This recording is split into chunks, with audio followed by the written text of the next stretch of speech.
All right. So this is our first edition of Truck Talk. I think what we're going to try to do is just do a quick year in review, talking about how our worker employee situation worked out this year. How did that go? Where did we end up?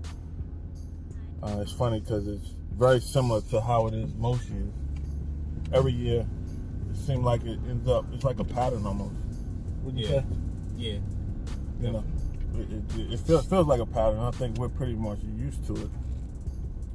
We get to this point of the year, and, generally, it's our subcontractors, and it's me and Jazz finishing off jobs, getting it through the rest of the year.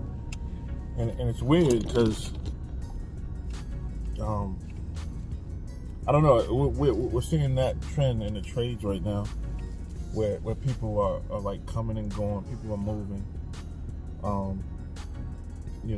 Some naturally are going to move and they're going to come and go because there's different opportunities around, and we've always said that we never hold anybody back for a opportunity that they feel is greater than what they're doing currently. But from our perspective, what we're doing, the opportunity is so big, so large, but not everybody see it. What do you think? Yeah, I would agree.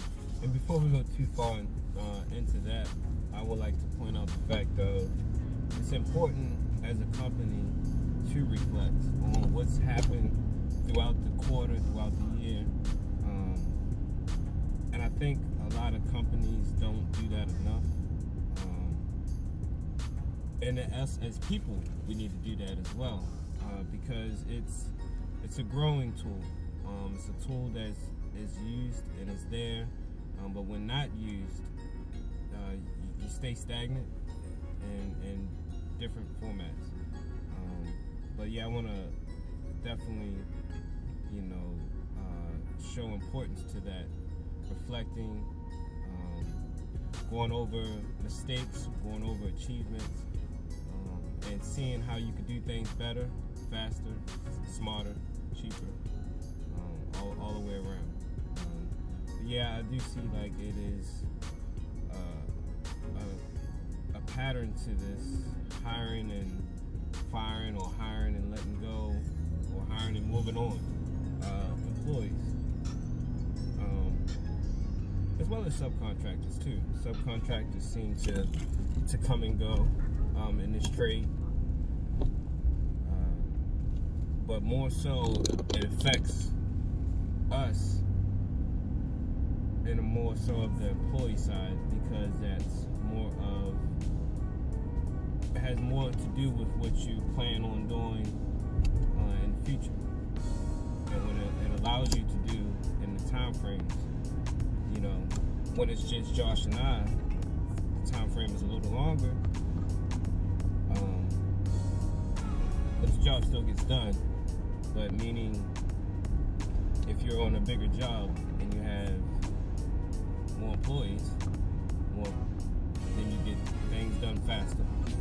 Yeah, and then we've always said that if we were able to develop a group in-house, because we always have our subcontractor list that we go to that specialize in certain things, but the in-house guys is where it's difficult for some reason in the construction trade to maintain guys, And it's weird because when I was coming up, it was like a profession that was desired. It was a way, that you could work, make money, and be trained at the same time. You would work during the day, go to school at night, get certified.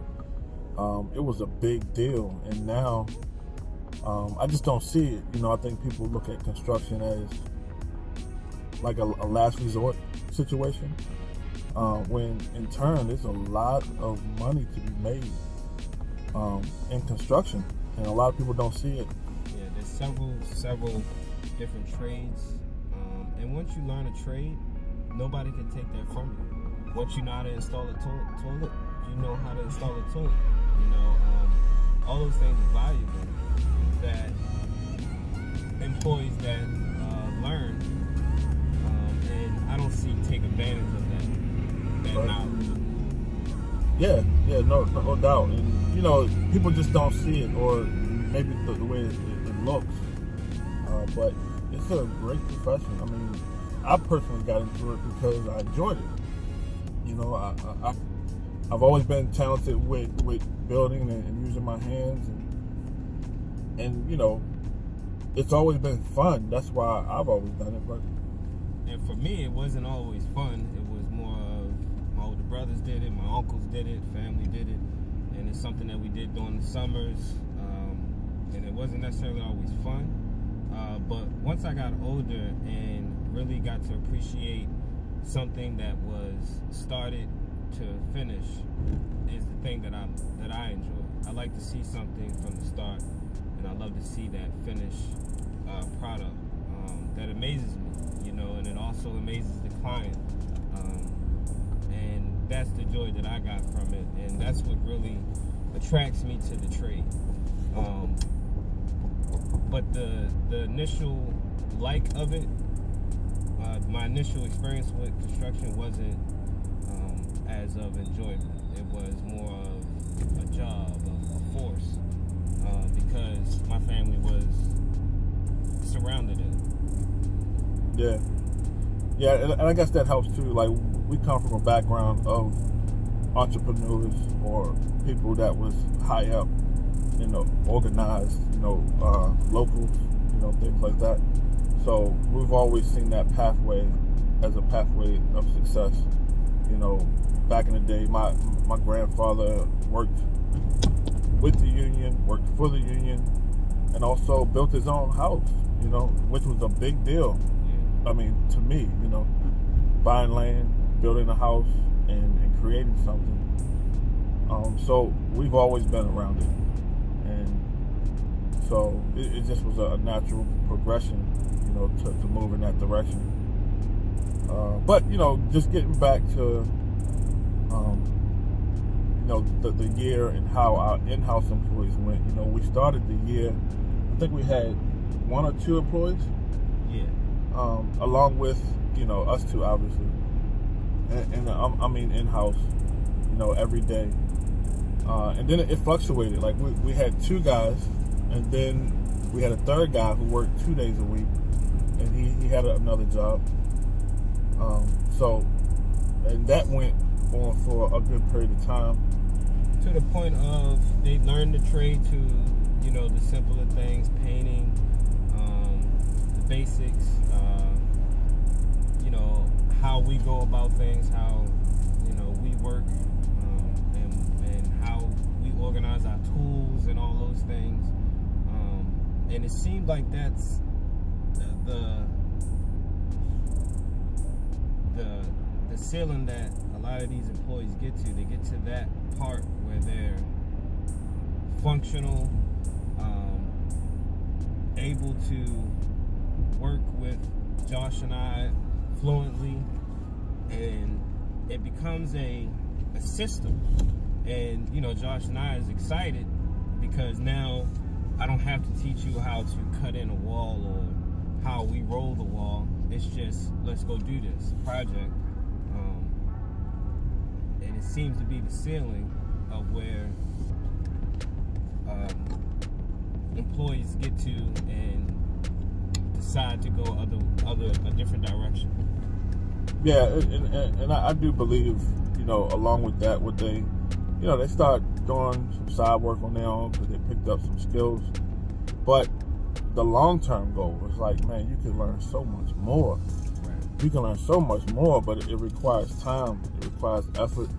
And it's not just about painting walls, That's only one aspect. Yeah.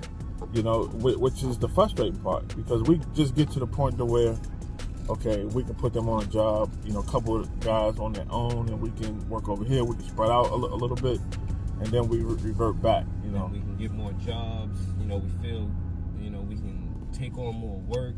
Right. Yeah. It definitely. So it becomes frustrating, and that's a challenge that's in this trade right now. So that was like the first quarter of the year, and then the second quarter we had still those 3 guys, and I think we picked up 1 more. So we had 4.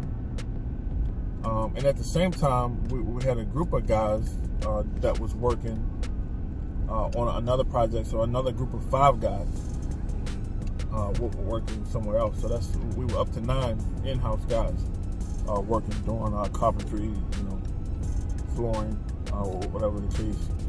So we're up to 9 at that point, and this is right at the beginning of the second quarter of the year. And we're moving. At this point, we're all over. We're spread out. We have everybody grouped up in a fashion to get the jobs done as quickly as possible. And then, we had a guy, decide to do something else. So we're down to 8. We finished up the one project that we had the 5 guys on. So then we were back down to 3, right? Because those 5 guys went and, did something else. We did get that group of 5 back for another project. Later on. Yeah, it was like a few weeks later. They did another project for us. And then we were back to the 3 guys. So we're carrying the 3 guys, right, until about June-ish. Yeah. And then for the first time ever, we picked up a female worker. Yeah. We don't discriminate. So, we brought her in. Was teaching her, the trade and what we do and how we do it. And that lasted, I would say, a couple months. Yeah. And, I do want to put this here, too, as a disclaimer. What we do is hard work. It's not easy. You're going to be lifting. You're going to be carrying. You're going to be using, your body as a tool. So it is tiring. There's no question. But if you enjoy it, and that's what we're looking for. We're looking for people who want to get into it and find out that they have a love for it. Because those are people that's going to stick with it. As in anything. Yeah. So it's a very challenging trade. So we ended the year. I think we might have picked up 1 or 2 more guys along the way. So at the max, I think we had about 11 at one given time. So that's 11 guys in house, and we've been all the way back down to just me and Jazz again. Back down to the December. That's the time of the year where most people are like, whether you're prepping for Thanksgiving or Christmas. But other than that, not a lot of people want construction going on in their house. So we get just like need jobs, like if your basement floods, this is an insurance project or something like that, you need to get that done. So those are the type of things that we'll do. And right now we have a lot of subcontract work going, work that we have, specialists handling. We have a stucco project going, we got a siding project going. Things like that. So, I would say all in all, it was a good year. Oh, yeah. I still would say it's sort of disappointing that, we haven't been able to develop a crew. And we're almost to the thinking of, is that even a thing that will happen? You really got to find these gems, in the world that want to do this and want to stick with it. There's always people who want to try it. They see it on TV. They're like, oh, that would be fun to do. And, it's fun for, I would say, 2-3 weeks. And then it becomes, you have to love it to stick with it, just like anything else. So everybody know, we are looking for people who want to seriously consider joining our mission, and our mission is to create great work you know, in people's homes and in people's businesses, moving forward and to do it long term. You know, Exactly. so that's what we want. That's what we're looking for. You know, we sort of trying to weed out people who don't really want to do it, or maybe just want to do it for the moment, because that sort of hurts us as a company. It hurts us because, you know, we invest time into a person to teach them how to do something. And so every time somebody decides to move on, all that time that we've invested, time and money, I'm going to say, because time, I'm paying you to work. You're being paid to learn, essentially, in the beginning. And that's where the investment comes in. And when that investment is not returned to benefit the company will fail. That's an obvious common sense thing. So you got to be particular on who you hire and how you hire. Even though people, like Josh was saying, people are very interested in trying it, very interested in getting involved, but once involved, don't really understand what it takes and what you got to go through to accomplish these jobs or please these clients in a timely manner. And a lot of their personal life and all that other stuff gets in the way of that.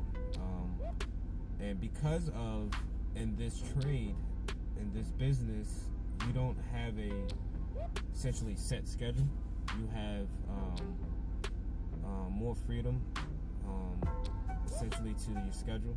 So the responsibility that it requires for you the discipline it requires you to have is great.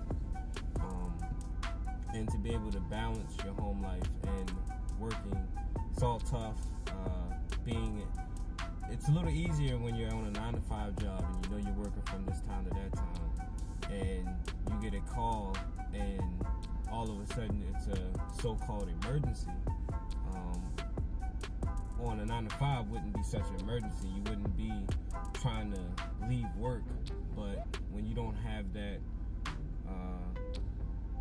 person over top of you, or somebody needs to replace you, that without that responsibility, that obedience is, you're liable to leave the job because you can.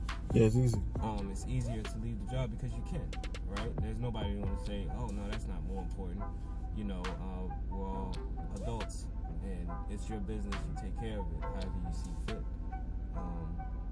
But at the same time, this job needs to be done. This client needs to be pleased, essentially.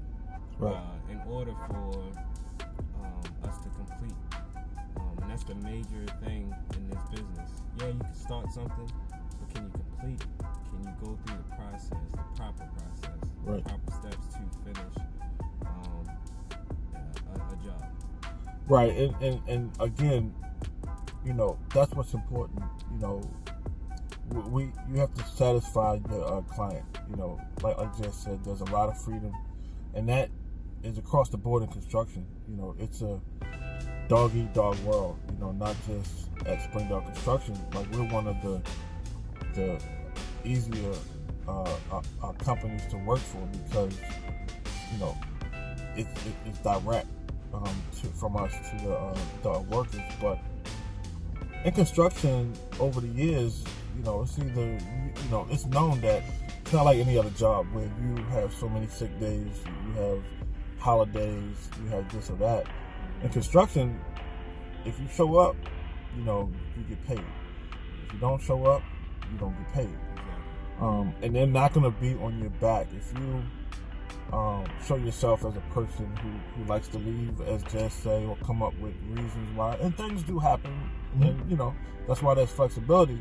But in a bigger construction job, they got 75 people there, and they need 75 people. And if you are one of those people that, in a week, you have 2 times, one day where you show up late, the next day, where you didn't show up at all or something happened, they're gonna have your check on Friday. You know, because they'll just rotate them in. You know, it's more about focus on the job. We have this skyscraper that we have to build, and we under this time period that we have, so that this business can get operational, so that they can begin to make money. That's the reason why they're able to build the skyscraper. So it becomes very simple. You know, either you're there or you're not. I know when I was working in the union per se, I got into the habit of never missing a day, like never. Mm-hmm. So it always baffles me, you know, how people miss so much time, because it was known that you just would lose your job, right? I mean, that's simple. It's right now, you know. There's no playing around, and so people look at us and we operate like normal construction, and they're like, man, why is they not, you know, mad at us for not coming in today, or why are they not this or that? And we give some leeway, you know, for people to understand the trade. But after a while, it just won't work, because at the end of the day, if I need 5 guys on that job, and there's only 4 there for 3 days, now the customer is on my back. So yeah, and it's all about planning. We know we only have 2 guys, and we plan for 2 guys. The time frame for that. But if you're going into a job planning to have 5 guys, then obviously you would have the job done planning in a short time. When it doesn't happen, then now you're down to 2 guys. Change what you have planned and agreed to with the client.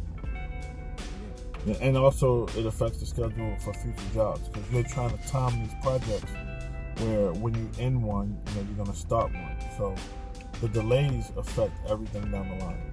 And these are the challenges that we deal with in construction. It's always been that way. We know what to expect.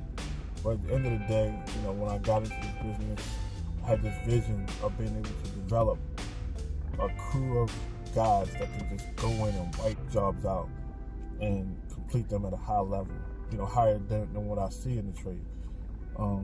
So we do that part. We definitely complete them at a super high level, but we don't have that group. So that's what we're trying to do, you know, moving forward. And just to, you know, finalize this truck talk session. It's been a great year. Don't get me wrong. This has been an awesome year for us. Springdale Construction Junction, the YouTube channel, everything that we're doing. We have people knocking down the door to get us to work on their projects, and it's been awesome, man. It's great, you know. So I don't want to have it like it's a sour note. It's a great thing, but even inside of blessing, you know, there's some things that, you know, you can work on or you can get better at. And for us, it's going to be hiring moving forward. We really gotta take time and look for the right people. Look for some different avenues to hire. You know, there's headhunters out there. You know, look for talent. That's what we're looking for. We're looking for talent. You know, because that's how we started in this. You know, something that, you know, people would love to do, because there's plenty of money in this trade. Oh, yeah. Plenty of money, but it's not fast money, where it's not robbing a bank, you know, but it's consistent working. You can make a lot of money in this trade. So, it's a good session. Anything? Nah, man, that's it. That's it. I'll see you in the next one. Truck Talk.